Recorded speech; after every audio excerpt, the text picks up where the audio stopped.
Hello my dear students. देखो हम फिर से आ गए हैं अपनी अगली वीडियो के साथ में। पिछली वीडियोज़ में जब हमने जनरली टॉपिक्स कवर किए थे और उनके क्वेश्चंस वगैरह भी हमने डिस्क्रिप्शन में डाल दिए हैं, तो आप लोग वहाँ से प्रैक्टिस भी कर सकते हो। ठीक है, तो जो हमारा अगला टॉपिक है देखो हमने पिछली वीडियो में भी बताया था। एक बात और, कई मतलब थोड़ी बहुत प्रॉब्लम आ सकती है कई स्टूडेंट्स को जब आप सर्च करते हो वीडियो वगैरह यूट्यूब पे। तो मन जनरली कुछ स्टूडेंट्स के कमेंट्स आए थे कि वीडियो क्वालिटी थोड़ी क्लियर नहीं है। तो वीडियो क्वालिटी में कोई दिक्कत नहीं है, वीडियो क्वालिटी क्लियर है। आप थोड़ा सा रेजोल्यूशन बढ़ा लें नीचे से 360 और 480 पे आप अगर ठीक है वीडियो वगैरह देखते हो तो क्वालिटी बड़ी अच्छी है, क्वालिटी में कोई दिक्कत नहीं है। ठीक है, थोड़ा रिजोल्यूशन बढ़ा लिया करो नीचे से, कोई दिक्कत नहीं आएगी। ठीक है, तो चलते हैं हम अपने टॉपिक की तरफ। हमने पिछली वीडियो में बताया था रेशियो, देखो रेशियो जो अनुपात, रेशियो प्रपोर्शन और मिक्सचर। ठीक है, अनुपात, समानुपात और मिश्रण। ठीक है, तो रेशियो में देखो दो टर्म्स होते हैं। जो पहला टर्म होता है इसको बोलते हैं antecedent, this is the consequent. और डुप्लीकेट रेशियो होता है रेशियो जनरली अगर स्क्वायर्स की फॉर्म में हो, और ट्रिप्लीकेट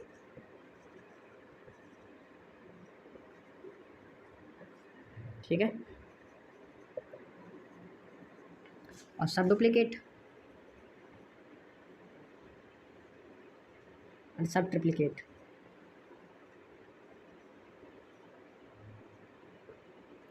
फाइव रेशियो 1/2।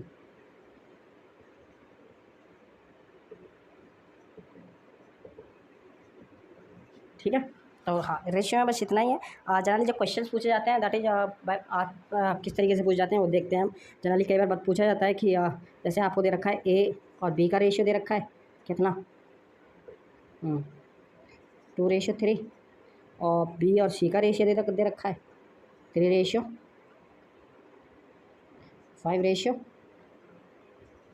क्लियर।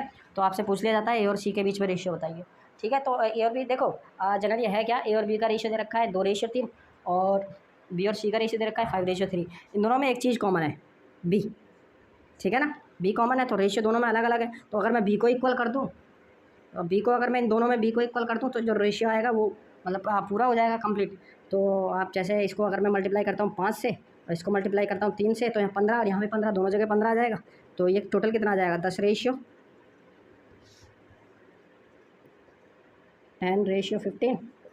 और ये कितना आएगा 15:9।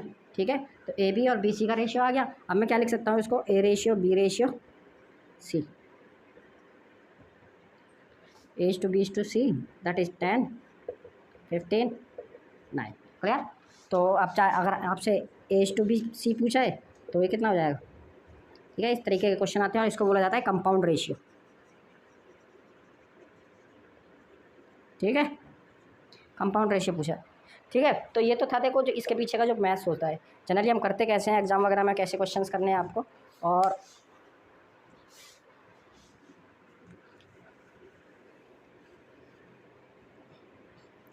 ठीक है, सिंपल तो एक लॉजिक है जो आपको फॉलो करना है एग्जाम में। तो अगर सबसे पहले आप क्या करें कि इन जितने भी आपके वेरिएबल्स दे रखे हैं सबके बीच में रेशियो ले लीजिए।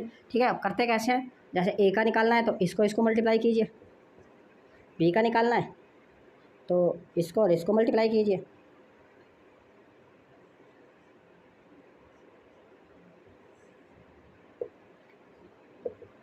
थ्री इंटू 5, और सी का निकालना है 10, ये कितना आ गया आपका 10, 15, वही सेम आ गया। ठीक है ना, ठीक है। तो ये लॉजिक होता है। कई बार क्या होता है, ये तो दो दो रेशियो दे रखे थे आपको ए और बी का, ठीक है, और बी और सी का। ठीक है, और कई बार क्या होता है 4-5 दे दिए जाते हैं तब पूछा जाता है। तो ऐसा ये क्वेश्चन देखते हैं तो उसमें मतलब सारा क्लियर हो जाएगा कंपाउंड रेशियो होता है क्या। ठीक, तो ए रेशियो बी दे रखा है आपको 2:3, और बी रेशियो सी दे रखा है आपको 1:3, सी रेशियो डी दे रखा है आपको 1:2, और डी रेशियो डी रखा है आपको 2:1। ठीक है, इसमें आपसे पूछा है जनरली किसी के बारे में भी पूछा हो, ठीक है, चाहे बी और सी का पूछा हो, चाहे सी और डी का पूछा हो, या ए और ई का पूछा हो, तो आपको सबसे पहले क्या करना है, सबसे पहले आपको सबके बीच में निकालना है A:B:C:D:, ठीक है। तो क्या बताया मैंने सबसे पहले, 2:2 into 1 into 1 into 2। Clear. After that एक एक लेते जाइए और बढ़ते जाइए। 3 इंटू 1, ठीक है। एक और बढ़ा लीजिए, 3 इंटू 3 इंटू 1 इंटू 2, ठीक है। एक और बढ़ा लीजिए, 3 इंटू 3 इंटू 2 इंटू 2। एक और बढ़ा लीजिए, 3 इंटू 3 इंटू 2 इंटू 1, ठीक है। तो कैलकुलेट कर लो कितना आता है। 4, 6, 18, 36, ठीक है। तो ये आ गया। अब आपसे जिसका भी पूछा जाए, ए या ई का पूछा जाए, ए या बी का पूछा जाए, सपोज ए और डी के बारे में पूछा जाए, तो ए डी कितना हो जाएगा। ए कौन सा है, ये रहा आपका 2 इंटू 1 इंटू 1 इंटू 2, और डी कौन सा है, ये रहा 3 इंटू 3 इंटू 2 इंटू 2, 1:9। हाँ, ठीक है। तो ये ए और डी का तो कंपाउंड रेशियो इस तरीके से कैलकुलेट किया जाता है। हाँ, ठीक है। जिसके बारे में भी पूछे तो कोई दिक्कत नहीं है, कोई इश्यू नहीं है, ठीक है। आप क्वेश्चंस वगैरह देखते हैं, हम डिस्क्रिप्शन में भी दे देंगे वैसे क्वेश्चंस किस तरीके से आते हैं एग्जाम में।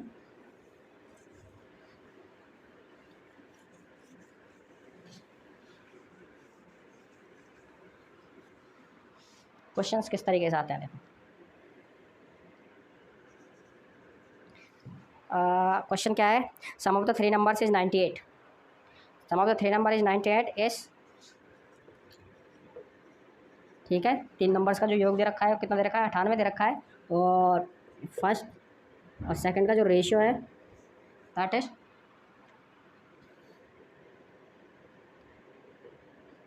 कितना दे रखा है भाई, 2:3, क्लियर ना। और सेकंड और थर्ड का 5:8।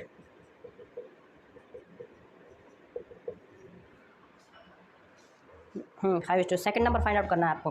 तो सेकंड नंबर तो आप देखो, सबसे पहले क्या है कि मैंने बताया अभी आपको, फर्स्ट सेकंड थर्ड में रेशियो कैलकुलेट कर लीजिए, कितना आ जाएगा, 2 गुना 5, 3 गुना 5,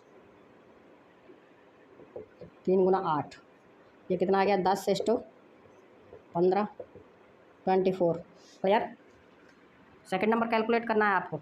सेकंड नंबर कैलकुलेट करने के लिए सम कितना दे रखा है आपको, टोटल 98, 98। सेकंड नंबर कैलकुलेट देखो आप जो भी लॉजिक लगाओ, चाहे इसका सम देख लो, ऐसे ही करते हैं ना। सम कितना हो जाएगा, 10, 15, 25, 25 और 24, 49। तो 15 अपॉन सेकंड नंबर आ जाएगा, 15 अपॉन इसका total sum into 98,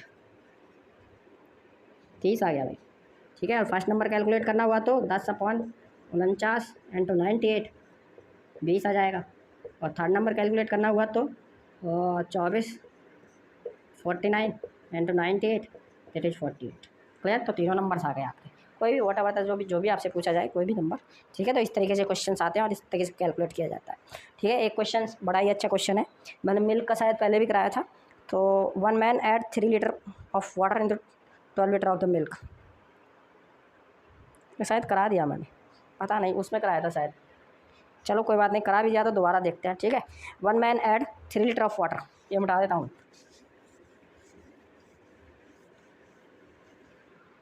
1 man add 3 liter of water and 12 liter of milk.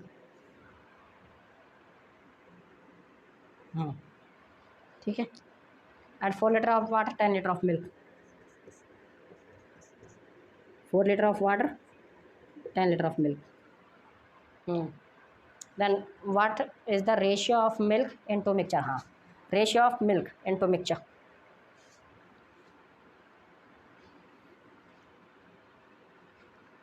Okay, देखो क्वेश्चन थोड़ा सा अधूरा सा है, ठीक है। व्हाट इज़ द रेशियो, ऐसा पूछा जाना चाहिए था कि what is the ratio of milk in generally first में या सेकंड में, ठीक है। तो वो हम देखते हैं। तो आपको इसमें मिल्क का रेशियो कितना हो जाएगा, फर्स्ट में मिल्क का रेशियो कितना हो जाएगा, 12/15 दोनों का सम है ना।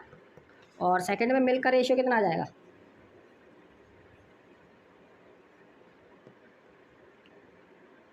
10/14, क्लियर। अब पूछा जाए आपसे कि मतलब हाँ किसके रेस्पेक्ट में कैलकुलेट करना है, वही the what is the ratio of, अच्छा ठीक है। फर्स्ट एंड टू कैलकुलेट कर लीजिए, what is the ratio of milk in two mixture. ठीक है, ठीक है। अगर बोला जाता है, अगर स्पेशली बोला जाता है, देखो जब आपको कोई अगर रेफरेंस नहीं दे रखा है तो आप जनरली फर्स्ट और सेकंड के बीच में कैलकुलेट किया जाता है, और मतलब आप प्रेफरेंस जनरली फर्स्ट को दिया जाता है। और अगर अगर स्पेशली बोला जाए कि क्या what is the ratio of milk in two second container with respect to first container, तो आपको टू और फर्स्ट के रेस्पेक्ट में कैलकुलेट करना था। तो फर्स्ट में कितना है मिल्क, 12/15। इसको कैलकुलेट कर लेना भाई, 4/5, ठीक, 2, यह आ गया आपका 28/25। ठीक है, ये रेशियो आ गया, क्लियर। और आपको सेकंड और फर्स्ट के बीच में पूछा जाए तो ये उल्टा आएगा, कैलकुलेट करके देख लेना। ठीक है, in the 40 litre mixture of milk water, हाँ 3:1।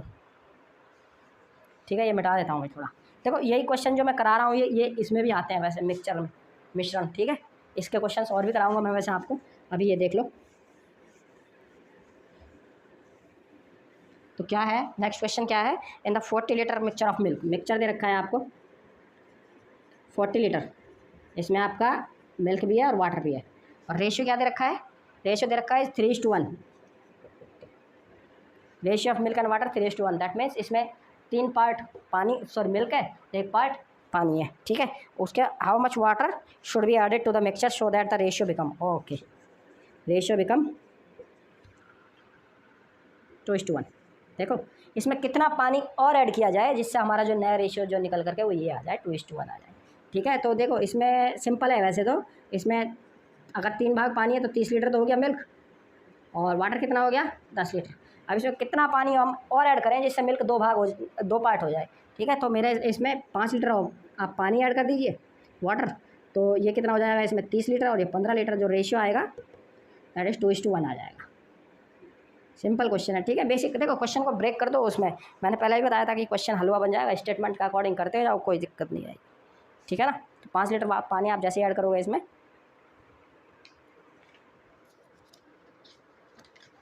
और क्या है इसमें,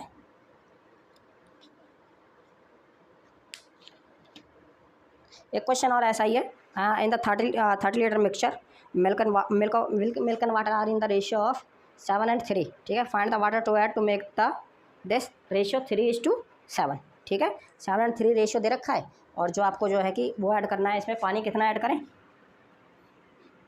तो ये आप खुद से करिएगा। 30 लीटर और क्या है 7:3, कितना पानी जो है कि ऐड किया जाए कि रेशियो जो है 3:7 आ जाए। ठीक है, सिंपल क्वेश्चन है, कर लोगे आप लोग, कोई दिक्कत नहीं है। ठीक है, और मैं कुछ एक क्वेश्चन और डाल दूंगा इसके उसी में, मतलब डिस्क्रिप्शन में।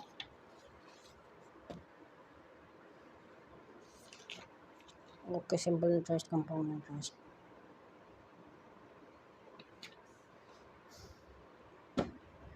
ठीक है, तो अभी एक क्वेश्चन और देखते हैं, प्रोपोर्शन के क्वेश्चन देखते हैं। ठीक है, प्रोपोर्शन में भी कुछ नहीं है वैसे, रेशियो से ही मिल करके बना है, तो उसमें भी कुछ नहीं है। प्रोपोर्शन में देखो किस तरीके के क्वेश्चन आते हैं वो मैं आपको बता देता हूँ। रेशियो जो होते हैं जनरली, ठीक है, प्रोपोर्शन,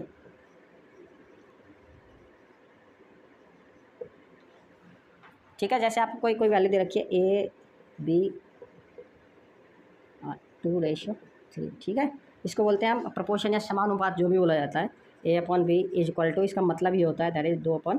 ठीक है, ठीक है ना। तो होता क्या है, देखो जैसे ही आपको दे रखा है, जैसे क्वेश्चन दे रखा है आपको 18, 36, 48। ठीक है, तो प्रोपोर्शन का मतलब क्या होता है, ratios are equal, ratios are equal. ठीक है, ये इक्वल किया ना, that means this is the, तो आपसे पूछा है कि इसमें फोर्थ प्रोपोर्शन निकालिए, जो चौथे नंबर पे जो वैल्यू आएगी दैट इज, तो वो वैल्यू आपको कैलकुलेट करनी है। तो सिंपल सा फंडा है, देखो जनरली एक ये बी, जनरल टर्म भी मैं आपको दिखा देता हूँ, और डी, तो ये क्या होगा, जो प्रोपोर्शंस A/B/C/D, तो मैंने क्या बताया, A/B = C/D। क्लियर, ठीक है ना। तो रेशियोज आर इक्वल। अब इसमें हम जो ये टर्म हम कैलकुलेट करते हैं जनरली, डी टर्म हमें को कैलकुलेट करना है। तो इनमें जो तो रेशियो इक्वल कर दीजिए आप 36 18/36 is equal to 48/d। Clear? तो डी कैलकुलेट कर लीजिए, डी कितना आएगा आपका, तो 2 पे कट जाएगा ना। D is equal to 2 × 48 96। ठीक है, तो जो आपकी सीरीज आएगी 36 इज इक्वल टू 48 × 96। ठीक है ना?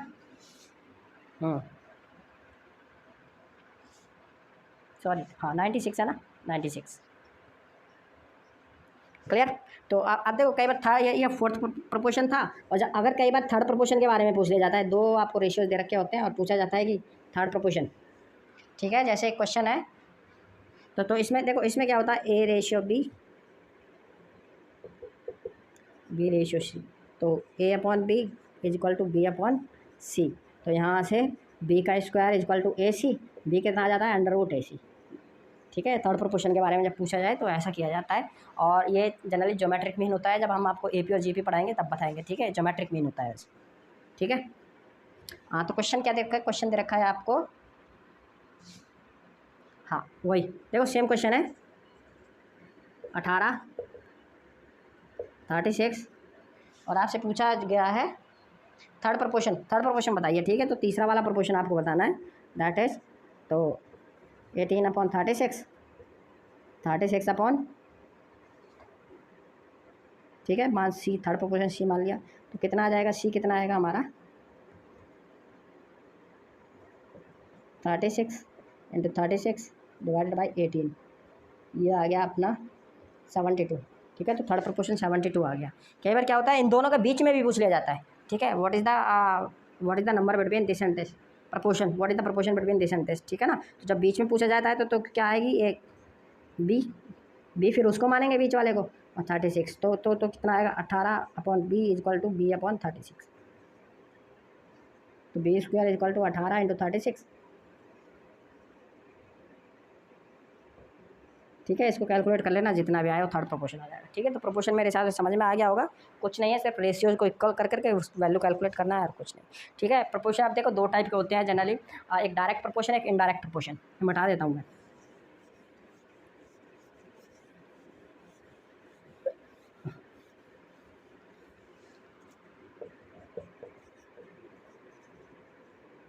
डायरेक्ट प्रोपोर्शन,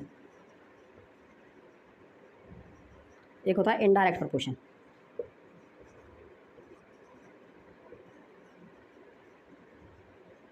देखो होता क्या है जनरली देखो डायरेक्ट प्रोपोर्शन में क्या होता है, अगर किसी एक वेरिएबल की वैल्यू दूसरे वेरिएबल के बढ़ाने के साथ साथ बढ़े या उसके घटाने के साथ साथ घटे। ठीक है, जैसे A is directly proportional to B। होता क्या है, जैसे मैंने आपको बताया कि एक पेन, सपोज एक पेन का प्राइस है जो वो 10 रुपये है, एक पेन का प्राइस 10 रुपये है, और तो सीधी सी बात है 10 पेन का प्राइस उससे ज़्यादा होगा डेफिनेटली 100 रुपये। ठीक है, तो वेरिएबल एक वेरिएबल दूसरे के साथ साथ जैसे जैसे क्वांटिटी बढ़ रही है प्राइस बढ़ रहा है। ठीक है, इसको बोलते हैं डायरेक्ट प्रोपोर्शन। और इनडायरेक्ट प्रोपोर्शन में क्या होता है, जैसे एक वेरिएबल को बढ़ाने से दूसरे वेरिएबल की वैल्यू कम हो जाए। ठीक है, इनडायरेक्ट प्रोपोर्शन। तो जैसे जैसे मैं आपको एक बात बताऊँ, कोई वर्क है, ठीक है, 10 लोग उस काम को 5-10 दिनों में करते हैं डेफिनेटली। ठीक है, जैसे वर्क पे जितने वर्क, ठीक है, जब टॉपिक वर्क पढ़ाएंगे ना वैसे तो अच्छे तरीके से तो तब समझाएंगे वर्क और टाइम। तो जैसे 10 लोग किसी काम को 10 दिनों में पूरा करते हैं। ठीक है, अगर मैं इनको नंबर ऑफ़ मैन्स को घटा दूँ, सपोज 5 लोग होंगे, 5 लोग उसी काम को डेफिनेटली ज़्यादा दिन में पूरा करें। अरे 10 लोग किसी काम को 10 दिन में पूरा कर रहे हैं, तो अगर नंबर ऑफ़ मैन्स वर्कर्स कम हो जाए तो काम डेफिनेटली ज़्यादा दिन में होगा। ठीक है ना, मोर देन। ठीक है, और अगर मैं नंबर ऑफ़ मैन्स बढ़ा दूँ तो काम जो है कि कम दिनों में होगा। ठीक है ना, तो इसको बोलते हैं इनडायरेक्ट प्रोपोर्शन। क्लियर?